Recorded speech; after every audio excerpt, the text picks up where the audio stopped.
What's up, guys? Today we'll be going over what you're about to see on the screen right now.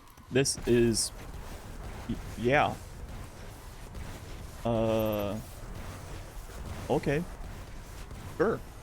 Before we start breaking down this, I want to answer a question I saw in yesterday's video quite often, talking about the charge time masterwork and accelerated coils. Some people thought it might cap out the rate of fire and not stack anymore, and having both would just be decreasing your damage for no reason. So first, starting off with the same fusion without accelerated or without a charge time masterwork, looking at damage on Carl, it's only hit for 4794. Then looking at rate of fire, one shot takes 0.617. Then with charge time masterwork, then without accelerated, so just adding one at a time, damage on Carl will go down as expected to 4705. Then looking at rate of fire, it will also decrease to 0.584. Now with both charge time and accelerated coils to see if it's capping out the rate of fire. Once again, the damage on Carl goes down to 4611, and the rate of fire will also go down to 0.567. So as far as I know, there is no cap to rate of fire for fusion rifles. And just like accelerated coils versus liquid, adding the charge time masterwork, your damage does go down, but the rate of fire decrease outweighs the damage lost for DPS. So no, there is no cap, and the charge time on the weapon itself in game, they usually don't actually describe what's going on in the game. Anyway, starting with the video now, so we're going to be using the Necrotic grip, which the exotic perk is reworded from what it used to be, but as far as I can tell, the perk itself works the exact same way.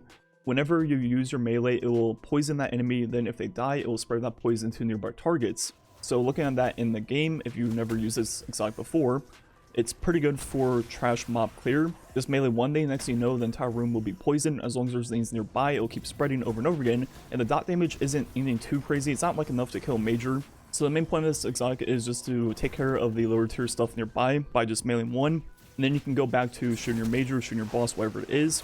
And without adding anything in, they're already extremely good. And when this exotic first came out, people quickly realized that it worked with Thorn kills. Then Bungie came out and decided to keep it in the game, which was super awesome that they decided to leave it. So with this combo, you can then proc the Necrotic grip perk from range on every Thorn kill, making it even better and more realistic to proc the perk from range and in harder content, and not having to risk your life by meleeing things.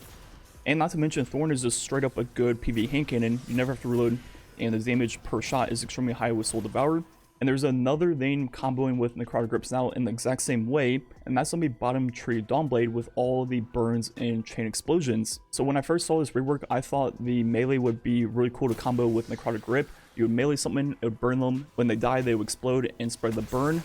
Then on top of that, with Necrotic grip, it would add the poison, and when they die, it would spread the poison. And it's exactly what I expected. I mean, everyone just dies left and right.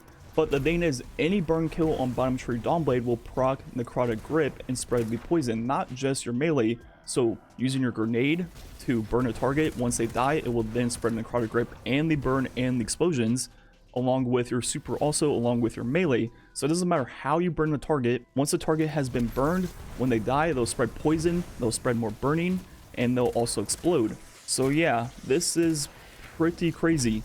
Just simply using any of your abilities will just chain forever as long as there's enough enemies nearby. And you know how I mentioned before the Necrotic grip poison was enough to kill major? Well, now with the explosions from the combustions and also the burn on top of that, yeah, this will just go through everything. And as you see on screen right now, it also procs from your super. So yeah, it's pretty broken right now.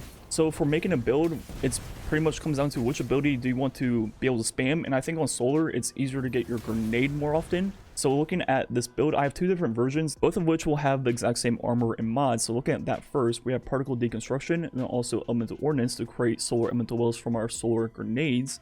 Then we also have explosive well maker to make even more solar wells from the combustions. Then I also have one innervation on. When I pick up an orb, I'll get some grenade energy. Then moving on to the next mod, we also have elemental armaments to create solar elemental wells from our solar weapons. We also have two grenade kickstarts to get roughly 25% of our grenade right when we throw it. Then when we pick up the solar elemental wells, we have two things. We have Well of Ordnance to get more grenade energy per solar well. Then we also have two stacks of Ashes assets to get super quick. Then we also have Font of Might. So more or less the solar build I uploaded with the Titan and Warlock. And for one build, my weapons of choice are 1000 Voices, the Cartesian, and also the Judgment with Demo and Osmosis, or Demo and Adrenaline Junkie. And when I throw my grenade, it'll become Solar and will work with Armaments and also Phantom Might. You could also use the Last Breath from the Prophecy Dungeon also with the exact same 2 rolls. So that build overall is way better for getting your grenade back. But let's say you want to take advantage of the Necrotic Grip Poison more often than your actual solar abilities. You can use the exact same mods, but now pair it with Thorn, still have the Cartesian, and now pair it with the Corsair's Wrath. And with this version, you obviously have Thorn, so you'll be able to proc the Poison more often, but you'll lose out on some grenades because you don't have a demo hand cannon. So I think the Thorn build will be better for activities where the enemies are a little bit more spread out, where I think the Judgment one will be better for areas with the enemies very tight together, because you can simply just throw one grenade and it'll pretty much just kill everything. Whereas if the enemies were more spread out, that one grenade might not chain between all of them, and the Thorn one you can just simply shoot at the different groups.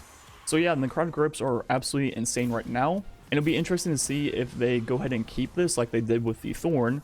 But at the same time, I can see them getting rid of it because the Thorn one made a lot of sense to keep it because they were more or less the exact same status effect. Either way, definitely try out this build. It is absolutely crazy. And yeah, I think that's made it for the commentary. Just some straight gameplay left. Like usual, thanks for watching. Catch you guys next time.